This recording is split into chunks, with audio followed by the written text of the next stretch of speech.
ఒక స్నేహితురాలుగా సహాయం చేసినట్టే సలహా కూడా ఇవ్వాలనుకుంటున్నాను. ఈ లోకంలో అన్నిటికంటే తేలికైన పని మరొకరు సలహా ఇవ్వటమే. కాకపోతే ఇతరుల సలహా ఇచ్చి పెద్ద మనుషులు ఒక్క విషయం గుర్తుంచుకోవాలి. ఎవడో తనకు తానుగా తన జీవితం నాశనం చేసుకోవాలని, తన పతనమైపోవాలని కోరుకోడు. కాకపోతే విధి పరిస్థితుల ప్రభావం చుట్టూ ఉన్న మనుషులు తన జీవితాన్ని దెబ్బతీసినప్పుడు ఒక్కొక్కడికి ఒక్కో అలవాటు అవుతుంది. చూడండి, జీవితం చాలా విలువైనది. ఒకసారి పోగొట్టుకున్నది తిరిగి పొందలేం. గతంలో ఏదో జరిగిందని భవిష్యత్తును పాడు చేసుకోకూడదు. మర్చిపోవడానికి ప్రయత్నించాలి. ఎదురు దెబ్బలకు తట్టుకుని ముందడుగు వేయాలే తప్ప ప్రవాహం లాంటి బ్రతుకు ఆగిపోకూడదు.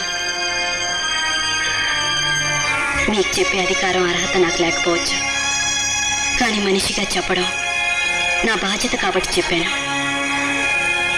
తప్పుగా అనుకోకండి.